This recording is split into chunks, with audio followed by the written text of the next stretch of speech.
Bonjour à tous et bienvenue dans cette vidéo hebdomadaire sur crypto. Nous sommes le 4 décembre, il est 10h22, donc effectivement comme quelqu'un l'a suggéré sur Twitter tout à l'heure, le réveil est un peu dur ce matin, donc c'est pas évident parce qu'il faut quand même faire un minimum d'analyse avant de vous présenter cette vidéo, donc je vais plutôt le faire en live parce que sinon j'y suis encore cet après-midi. J'aurais dû faire la vidéo hier, je n'ai pas eu le temps à cause du NFP parce que c'est toujours une journée qui est très chargée, donc j'ai fait l'impasse et heureusement parce que je vous aurais dit que j'étais complètement neutre avec un biais baissier, mais honnêtement je n'aurais pas envisagé cette baisse là. Alors j'ai cherché sur Twitter, j'ai pas trouvé l'explication de ce sell-off massif, donc il doit y en avoir une, je ne sais pas laquelle. C'est toujours ce qui me dérange un petit peu quand j'analyse des marchés, qu'il se passe des gros mouvements et que je n'arrive pas à savoir pourquoi. Donc même si c'est de la crypto, ça change rien, ou j'aimerais bien savoir pourquoi il y a eu ce sell-off. On aura peut-être l'explication dans la journée. Toujours est-il que je viens de zapper mes 37 et quelques, non 57 crypto, 60 pardon, excusez-moi, ça a augmenté. C'est pas la cata, hein. Oui effectivement c'est un gros sell-off, donc quand on voit des moins 15, moins 16%, etc., on peut s'inquiéter, mais grosso modo les niveaux intéressants ont tenu. Alors on va me dire oui mais bon d'accord c'est bien, mais ça a quand même vendu, c'est certain, ça a vendu, ça n'empêche que certains supports ont quand même tenu. Maintenant ce qui va en découler de ce fort mouvement, je ne sais pas. J'ai envie de dire dans un certain sens ça pourrait être positif, parce que enfin, ça a bougé, donc je veux dire on s'est quand même enquiquiné grave toute la semaine, donc ça a enfin bougé. Et puis deuxièmement, peut-être que c'est la dernière vente avant de effectivement faire remonter les marchés, de relancer une impulsion haussière. C'est voilà, on peut avoir comme d'habitude deux visions, c'est-à-dire dire ok c'est le dernier baroud d'honneur avant de reprendre la hausse et on repart et voilà à faire classer rallye de Noël et compagnie, ou alors c'est un signal un peu plus compliqué, un peu plus négatif on va dire, et ce n'est que l'amorce d'une forte baisse. Donc je ne vais pas me prononcer là-dessus aujourd'hui parce que je ne peux pas, on n'a pas assez d'informations, je ne sais pas du tout comment va se terminer cette journée. Pour le moment quasiment sur toute la moitié de la bougie a été reprise déjà, donc ça prouve que ça s'est produit je crois vers 4h du matin dans mon souvenir, dans ce que j'ai regardé. Donc déjà depuis le moment où ça s'est produit, on est déjà quand même bien remonté. Alors si je regarde, la forte vente a eu lieu à 6h du matin. Donc 6h du matin, oui c'est ça, ça fait déjà 4 heures. Donc c'est déjà bien remonté, donc ça peut encore remonter aussi bien dans la journée que dimanche. Donc voilà, et effectivement à ce moment-là on pourrait peut-être envisager de dire qu'on a fait un point bas et qu'on repart vers la hausse. Donc je vais les scanner. Alors j'ai pas vraiment préparé de liste parce que je pense que je vais les regarder un petit peu, pas toutes, pas les 60, mais je vais en scanner quand même un certain nombre. J'ai pas le courage de choisir, voilà, on va être simple sur la question. Et puis après les gens me disent ah oui mais vous faites toujours les mêmes valeurs, donc du coup j'ai dit je vais faire un peu voilà, freestyle. Alors on va commencer par la vedette qui nous a clairement enquiquiné toute la semaine, le Bitcoin. Donc le Bitcoin, vous voyez qu'il est allé chercher un niveau très intéressant qui est le 0,618 d'extension Fibo. Alors attendez, on va aller le chercher, l'extension Fibo elle est ici. Voilà, c'est ce mouvement-là, on est allé chercher les 0,618. Donc une extension Fibo n'est valable qu'au minimum en allant chercher les 0,618. Donc ça, c'est fait, c'est acté, c'est bon. Si je regarde justement le Bitcoin en hebdomadaire, c'est quand même intéressant ce qui se passe parce qu'on allait chercher les 0,618, donc on valide une extension.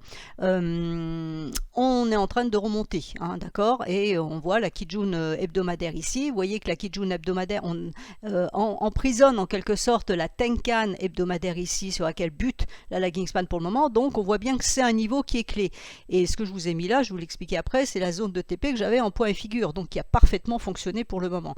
Alors l'interrogation sur le Bitcoin, elle reste la même. Est-ce qu'on va ou non chercher le bas du nuage à 36 700? Voilà, c'est l'interrogation. Et là, voilà, au jour d'aujourd'hui, on ne peut pas répondre à ce genre de questions parce qu'on peut très bien avoir ce mouvement, cette vague 4 là qui n'est pas terminée. On a fait du A, on fait du B et on fait du C. Et le C peut aller chercher les 100% qui correspond au dernier point bas ici. Donc c'est parfait. Donc soit on va carrément chercher ici, mais là on a 30 000, on va dire 31 000, on va peut-être pas l'espérer. Mais on peut aller chercher l'intermédiaire ici à 36 600. Ça serait pas une improbabilité sur un même style de mouvement. D'ailleurs, on peut exactement la semaine prochaine ou la semaine d'après reproduire ce genre de mouvement un peu, pas débile, mais enfin profond, aller chercher ça et puis remonter et ensuite repartir, hein. Donc c'est pour ça que c'est pas facile de se prononcer aujourd'hui sur la suite. Ce qu'il va falloir faire là dans la journée et dimanche, c'est surveiller les clôtures. Est-ce qu'on arrive à reprendre par exemple cette Kijun hebdomadaire ou pas? Si on n'arrive pas à la reprendre et que on redescend au contraire, je parle donc pour les 48 heures qui viennent, hein, aujourd'hui et demain, et qu'on repasse ici, alors je pense que la probabilité d'aller chercher la Kijun mensuelle augmente nettement. Donc, zone TP de PNF, que donc j'avais indiqué, elle est ici. Les 47 000, 46, et vous voyez qu'on est allé les chercher. Alors, le truc qui est inquiétant dans cette histoire, si je puis dire, c'est cette, justement, la colonne qui est en cours, hein. Elle n'est pas terminée. Là, si on remonte, comme je vous l'ai dit, si on remonte, là, on va effacer les ronds rouges qui sont ici. Ils ne sont pas imprimés dans le marbre, hein. Ça bouge, tant que le marché bouge, ça bouge. Donc, si on repasse au-dessus, voilà, ça sera intéressant. Pourquoi? Parce que là, déjà, on a invalidé le TP à 77 425 qui était ici, puisqu'on a cassé le bas de cette colonne-là. Donc ça, déjà, c'est mort. Alors, les 100 000, on va peut-être oublier, hein. 77 000. Et puis là, on a encore un niveau ici à 71 000. Alors le 71 000, il est litigieux. Voilà. C'est pour ça que je dis que si on arrivait à remonter et clôturer, enfin finir cette colonne, c'est-à-dire imprimer une colonne haussière, donc une correction sur les bougies, à ce moment-là, on garderait encore l'objectif des 71 700. Si par contre, effectivement, on continue dessous, ben non. Et là, on pourra effectivement dire qu'on va aller chercher le bas du nuage, hein, les 71 000, vous voyez, qui sont là-haut, hein, donc c'est plus que ça. Et si on n'arrive pas à remonter suffisamment, ça veut dire qu'il y a la probabilité d'aller chercher les 36 000 augmente notamment. Voilà, donc ça c'est pour le Bitcoin. En extension Fibo de court terme, vous voyez qu'on est allé presque chercher les 300%, donc c'est absolument énorme. Bon voilà, là on voit un peu mieux qu'on est en train de remonter ici vers la Kijun hebdomadaire. Donc on a un plat qui est ici, vous voyez qu'à 47 870 on n'en est pas très loin. Le deuxième plat ici est à 48 790, on va dire. Ça peut encore remonter, mais attention, on peut remonter aussi et ça peut être une correction. Si je regarde en 4 heures, voilà ce qui se passe en 4 heures. Vous voyez, notre Kijun hebdomadaire, elle est ici. On a eu la vente ici. Pour le moment, on est dessous. Donc attention, est-ce qu'on va juste faire le test de cassure et on repart à la baisse? Ou est-ce qu'on fait le test de cassure, on l'invalide, on monte chercher la Kijun ici à 50 600 et puis, bon, plus si affinité. Mais là déjà, là pour le moment, c'est de la correction, hein. Ceux qui étaient réveillés, donc c'est surtout pour les Asiatiques, on va dire, qui avaient vendu, qui avaient anticipé, enfin bon bref, on peut refaire toute l'histoire, prennent leurs bénéfices, hein, tout simplement. Et là pour le moment la prise de bénéfice elle est là, mais là on a bien pour le moment une bougie d'incertitude, donc on ne sait pas trop ce que veut faire le marché. Est-ce qu'il veut continuer à poursuivre, hein? Voilà le mouvement en H1, on est bien descendu et depuis on ne fait rien. Donc le test de cassure sur H1 est fait, et là pour le moment la Tenkan maintient les prix, pas à la baisse parce qu'elle est à l'horizontale, mais enfin voilà, on a les 272 à 46 600 ici, et là pour le moment ça fait de l'horizontale, hein. Donc c'est clair, je pense que les acteurs, on va dire, sont en train de chercher le pourquoi de l'histoire. Ceux qui ne savent pas, comme moi, voilà, cherchent le pourquoi de l'histoire et est-ce qu'il faut continuer à vendre ou est-ce qu'au contraire, on peut racheter l'actif. Alors maintenant, ça c'était le BTC, on va regarder ETH. Donc ETH a bien vendu aussi, donc on est allé chercher à peu près le bas de ce nuage-là. Donc quand on a des fortes ventes comme ça, hein, évidemment les niveaux sont un peu explosés. Alors là, on a quand même une lagging span qui valide la baisse, hein, puisque en daily, elle est en train de casser la Kijun, donc quelque part, elle nous valide la baisse. Donc à voir si on arrive à remonter un peu ou pas. Si on n'arrive pas à remonter et que la baisse est bien active, c'est-à-dire que ce n'est pas un mouvement anormal, mais c'est un mouvement de vente massive pour les raisons qu'on ignore pour le moment, à ce moment-là, on pourra avoir les 3516 en ligne de mire, voir ici les 3342 et la Kijun hebdomadaire se trouve à 3282. Donc si je reviens sur mon point et figure que j'ai aussi pour ETH, qui est je ne sais pas où, ETH. Alors ne me dites pas qu'il a disparu. Non, il est là en bas. Donc ETH, on va le mettre dans le cadre, voilà, merci. Alors ETH, on a invalidé les 5300, donc on a invalidé les 5400. Si on va pas 5300, on va pas 5400, ça fait sens. Les 5250 sont toujours dans les tuyaux parce qu'il faut descendre là en dessous pour l'invalider, donc pour le moment on n'y est pas. Alors là en dessous, ben, vous voyez, là en dessous c'est 2860. Hein. Et puis ici on a 4950 ici, donc ça on ne les a pas atteints. 4950, non 4700. Donc ça n'a pas été encore atteint. Bon voilà, pour le moment on va dire qu'on n'en prend pas vraiment le chemin puisqu'on fait un demi-tour. Voilà, on a un objectif à 3050 hein, qui est toujours dans les clous et donc les 3000 qui sont ici. Alors 3050, je suis en train de dire une stupidité parce que ça n'y est plus vu que ça a été invalidé ici. Ça a été invalidé par cette colonne-là. Mais vous voyez que cette colonne-là qui aurait pu nous donner une information haussière ici, elle est totalement invalidée. Donc là, on part à la baisse. On a 3000 qui sont activés, voilà, voir ce qui va se passer. Mais si on avait un pullback ici et qu'on reparte à la baisse et qu'on valide ça, cette colonne-là, j'ai pas eu le temps de la calculer, mais à mon avis, elle est méchante. Hein. Donc voilà, c'est pour ça que il faut vraiment se mettre dans l'esprit, soit c'est vraiment un sell-off massif, le dernier baroud d'honneur, on va chercher des niveaux extrêmes et puis maintenant c'est bon, c'est fini, on a nettoyé le marché, on repart à la hausse et on va faire notre rallye de Noël, etc., etc. Ou alors c'est vraiment une impulsion baissière forte. Alors d'un point de vue PNF, c'est exactement ce que ça me dit. Hein. Ça me dit que c'est une impulsion forte baissière, parce que quand on a une colonne haussière à ce point-là qui va quasiment rechercher un point haut ici, on peut assimiler ça quasiment à un double top et on a cette invalidation ici, donc à voir comment cette colonne se termine, c'est toujours la même réflexion, mais en général c'est pas bon signe. Hein. Voilà, d'accord, vous voyez quand on a une forte invalidation comme ça, on continue à baisser derrière, on ne repart pas à la hausse immédiatement. Donc voilà, incertitude complète à ce niveau-là. Donc ETH c'est fait. Alors après je vais vous regarder EGLD par exemple. Alors EGLD, vous voyez qu'il y en a certaines où c'est pas si catastrophique que ça. Si je prends EGLD par exemple, bah regardez, la lagging span est déjà remontée au-dessus de sa Tenkan, donc c'est plutôt parfait. Ça veut dire qu'elle ne valide pas de baisse puisqu'elle n'est au-dessus de sa Kijun, pardon. Et là pour le moment on est en train de remonter au-dessus du nuage. Si on arrive à reprendre la Kijun hebdomadaire à 300, ça serait plutôt positif. On aurait au moins sauvé les meubles pour la journée. Ça ne veut pas dire que ça ne peut pas continuer, mais ça veut dire qu'au moins on aurait sauvé les meubles. Donc ce n'est pas si catastrophique que ça. Si je prends LTC, ben, la droite de support ici, alors on va aller la chercher en plus long terme, en hebdomadaire, a tenu.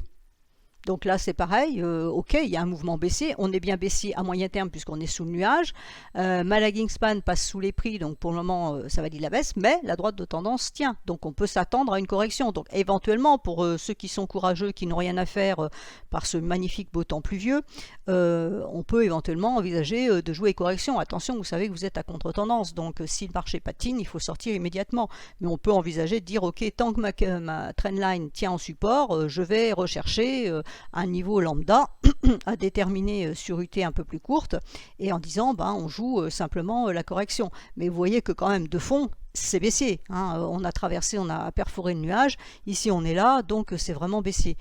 Si je me mets en H4, ben voilà, en H4 on est en train de faire le test de cassure. Donc ça c'était pour LTC. Une autre qui avait bien baissé, c'était Rune, parce que j'en ai parlé sur Twitter dans la semaine. Donc Rune a bien baissé aussi, mais vous voyez qu'on est en train de remonter. Alors on a un niveau ici, hein, le niveau là pour le moment il est ici, hein, c'est la Kijun qui est sur ce niveau-là. Pour le moment ça remonte, mais on a effectivement un signal baissier fort. Hein. Voilà, autant si j'avais fait ma vidéo hier, je vous aurais dit que c'était l'incertitude totale parce qu'on était entre le nuage et la Kijun hebdomadaire et qu'il se passait strictement rien. Bon là je peux pas dire que c'est neutre, hein, c'est baissier. Voilà, est-ce que ça reste comme ça, je ne sais pas, mais c'est baissier. Solana, donc on a la droite de résistance ici, la lagging casse la Kijun, donc valide bien la baisse. Les prix pour le moment réintègrent le nuage, donc ils ne valident pas de renversement puisqu'ils ne sont pas en dessous du nuage, ils sont à l'intérieur. Vous voyez quand même que le signal qu'on avait eu ici de cassure de droite de tendance plus de la Kijun par les prix n'a jamais été validé par la lagging span puisqu'elle est restée sous ses prix. D'accord, donc là on n'avait pas du tout de signal haussier. Donc on est reparti à la baisse. Maintenant, voyons voir, j'essaie de trouver le niveau là en même temps que je parle. La Kijun non a été perforée ici, ça s'est arrêté entre le niveau de Kijun ici et le niveau de SSB ici. Mais si on recasse demain lundi le bas du nuage, donc le niveau suivant sera 167 et on pourrait aller chercher la Kijun hebdomadaire. Alors en visu hebdomadaire ça donne quoi? C'est loin, hein. C'est loin, mais bon voilà, il reste à savoir pourquoi ce mouvement-là, parce qu'en même temps ici, hein, la semaine de mai, du 17 mai, elle était violente aussi, hein, donc rien ne nous dit pas que la semaine prochaine on ne peut pas faire la même chose pour aller chercher le niveau qui est ici.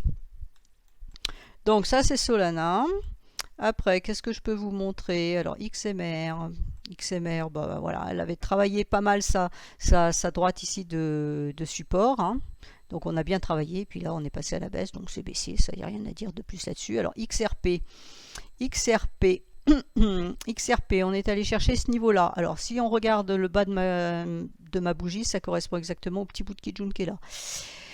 Donc c'est baissier, hein, on est sous la Kijun hebdomadaire, voilà, il n'y a pas grand chose à dire, mais vous voyez à chaque fois on a repris déjà 50% de la baisse, hein, donc quelque part, c'est pour ça que je dis c'est pas trop négatif, ça l'est en pourcentage, évidemment quand on voit là du moins 14%, donc si on est à la moitié, donc ça a dû faire du moins 30%, c'est sûr quand c'était à moins 30% c'était un peu paniquant, mais là on est en train de reprendre, on a la Kijun ici, à 0,84, donc on peut éventuellement aller rechercher la Kijun et puis après on verra ce qui se passe ensuite, est-ce que le mouvement baissier reprend ou pas. C'est pour ça que c'est quand même intéressant de savoir le pourquoi de cette histoire. Qu'est-ce qui a provoqué ça? Je pense pas que ça soit Omicron, bien que ça soit à la sauce un peu partout, mais je vois pas tellement le rapport. ADA, Cardano. Alors Cardano avait bien travaillé la double zone de Kijun mensuel qui est ici. Donc avant-hier, c'est-à-dire jeudi, c'était remonté. Hier déjà, c'était pas top, hein. On avait quand même validé fort, mais la Kijun mensuelle, voilà, elle avait tenu. Puis là, bon, bah voilà, c'est enfoncé. Donc ça reste baissier. Alors, une qui a bien baissé, c'est Atom, parce qu'elle est toujours à moins 20%. Donc, comme elle est presque à la moitié, elle a dû faire à peu près du moins 40%. Donc, Atom est allé chercher un peu plus bas que sa Kijun mensuelle et est en train de remonter au-dessus de sa Kijun hebdomadaire. Donc là, pour le moment, si on enlève la mèche, hein, si on l'efface, on est toujours sur le même niveau qui est travaillé depuis le 18 novembre 2021. Donc, c'est pour ça que... Voilà, il y a eu un fort mouvement, mais là, pour le moment, je considère que ce n'est pas la cata totale, puisqu'on revient sur un niveau déjà travaillé avant. Qu'est-ce que je veux? Donc, BNB. BNB est allé chercher le bas de son nuage, c'est en train de remonter. On peut surveiller la lagging span ici, voilà, qui est en train de remonter. Donc si on reprend les 547, ben, elle ne validera plus la baisse. Alors les prix risquent de rester dans le nuage, donc d'être toujours, on va dire, neutre, mais la lagging span ne validera pas la baisse, hein. Donc attention, là c'est pareil, on est en train de reprendre quelque chose. Ensuite, Celo, alors Celo j'en parle parce que j'ai cette configuration, je l'ai montré sur Twitter, de dire faire attention parce que hier on était en train de remonter à un moment donné et donc il y a une personne qui m'a dit ah bah c'est bon cette fois on va casser, j'ai dit attention 3 fois avant déjà et on était donc ici hein, puisque la clôture est ici hier. On est remonté dans la journée ici et là on a plongé. Donc vous voyez que la lagging span, elle, n'a jamais validé. Elle maintient bien la tendance baissière de fond. Absurde ici, mais de fond, on est bien en tendance baissière puisqu'elle ne passe pas sa droite de tendance. Alors ça c'est quoi? Chili's. Chili's, on a un beau marqueur ici avec la lagging span qui remonte juste dans le nuage. Vous voyez qu'on a là une Kijun ici, on a le plat de SSB ici, donc là on a une grosse zone neutre hein, entre 0,3454 et 0,31 on va dire, hein, on a une grosse zone neutre. Si on arrivait à remonter au-dessus de ce niveau-là, donc les 0,3454, ça serait positif. Après, est-ce qu'on arrivera à remonter jusqu'à la Kijun hebdomadaire? Ça c'est une autre chanson. Alors ensuite, qu'avons-nous? Il y en a une qui baisse pas trop, c'est celle-là. Voilà, c'est SPR. Donc il paraît que c'est un beau projet. Alors j'ai pas eu le temps de lire le papier dessus, mais c'est une personne qui m'avait demandé si je pouvais l'analyser. Donc effectivement, la tendance haussière pour le moment n'est pas remise en cause sur cet actif, hein. On a eu aussi le sell-off ici, mais la Kijun tient. Donc là, ce qu'il va falloir surveiller sur cet actif, c'est les 0,1750. Tant que les 0,1750 tiennent, ce n'est pas vendeur, puisqu'on ne donne pas de signal court terme. On est vendeur moyen terme, mais pas vendeur court terme. Donc on ne fait rien en l'occurrence. Si on arrive à reprendre ce niveau-là, donc sur cet actif-là, le niveau qui est intéressant, alors il va falloir que je descende parce que là on va rien voir. Vous voyez, c'est la Kijun qui est ici. Alors, on n'a pas beaucoup de recul, hein, parce que c'est un actif qui est relativement récent, mais la Kijun est ici. Alors après, le problème, c'est que le niveau en haut de Kijun ici, il est un petit peu absurde parce qu'il correspond à cette mèche-là. Donc, il faut relativiser après l'objectif, hein, voilà, en fait, qui nous donne un objectif là-haut. Mais voilà, comme c'est dû à cette grande mèche ici, on va prendre des pincettes, on va dire. Donc, l'idée... sur cet actif-là, c'est déjà de casser ce double niveau. Donc, il a été testé ici le 30 novembre, mais après, c'est pas passé, hein. Voilà, on s'accroche à cette Kijun hebdomadaire. Là, maintenant, on est coincé entre la Kijun hebdomadaire et la Kijun journalière. On a ce niveau-là à redépasser. Si on arrive à redépasser ce niveau-là et donc le dernier point haut ici à 0,2413, à ce moment-là, on pourra envisager les 0,30, allez, on va dire 35. L'autre, pour le moment, on oublie. On visera juste 0,35 et puis on accompagnera la hausse à ce moment-là, hein. Si ça prend vraiment une tendance haussière pérenne, la Tenkan et la Kijun vont accompagner le mouvement et c'est ce qui nous servira de guide, mais on oubliera l'objectif qui est là-haut. Donc pour le moment, on n'a pas de signal vendeur court terme sur cet actif. Alors Polkadot est baissière, hein, évidemment, comme toutes, et pourrait travailler cette double zone de Kijun hebdomadaire entre 30 et 32,71. Vous voyez que la lagging span, là, c'est magnifique, hein, elle est passée juste par le passage fin, là, c'est beau. Donc voilà, on pourrait éventuellement revenir dans cette zone-là et travailler cette zone-là. Ensuite, que puis-je vous trouver d'autre? ETC, je regarde ce qui a le plus bougé. ETC, bah voilà, pas grand chose à dire en fait sur celle-là, hein, elle affiche moins 19%, donc on était presque à moins 40% aussi. Bon voilà, c'est baissier, ça, il n'y a rien de spécifique à dire. GRT, peut-être que la lagging span pourrait remonter à l'intérieur de son nuage ici, donc ça pourrait relancer une correction. IOTA, même chose, elle est à moins 17% aussi, donc ça, on peut l'enlever parce qu'elle ne sert plus à rien. On a la Kijun hebdomadaire ici qui est un peu haute, on va baisser ici. On aura ici une Kijun journalière qui est à ce niveau-là. Il faut remonter tout ça, ça me paraît un peu délicat. Donc, on peut avoir des tests de cassure, hein. Si les cassures, on peut considérer que ces cassures veulent dire quelque chose, hein. Ce qui s'est passé là ce matin, comme je vous l'ai dit, ça peut être un mouvement un peu plus profond, un peu plus... voilà, une tendance baissière qui est en train de se mettre en place. À ce moment-là, on devrait faire des tests de cassure. C'est pour ça que je dis qu'il y a peut-être des corrections à jouer. Link, voilà, rien de particulier à dire. C'était Matic que j'avais vu en passant rapidement. Donc Matic, pareil.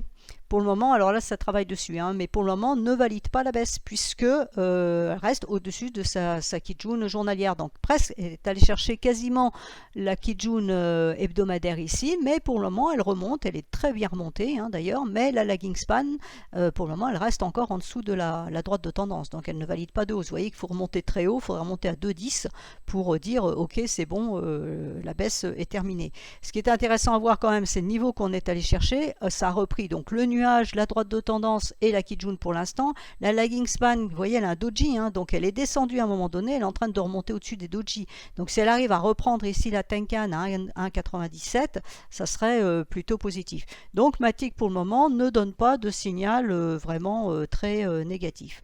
Bon, Neo c'est baissier, on ne va pas s'attarder là-dessus. Riff aussi. Sand, même chose. Sand pour le moment est en train de reprendre sa Kijun. Donc si la Kijun à 5,2860 tient, ça sera plutôt positif. On est allé tester la Kijun hebdomadaire, hein, donc voilà, on va tester les Kijun et après on reprend. Donc pour le moment, pas d'alerte sur cet actif-là. Donc ça, c'est un trade que j'ai donné sur Discord en disant qu'on pourrait aller chercher les 1,272.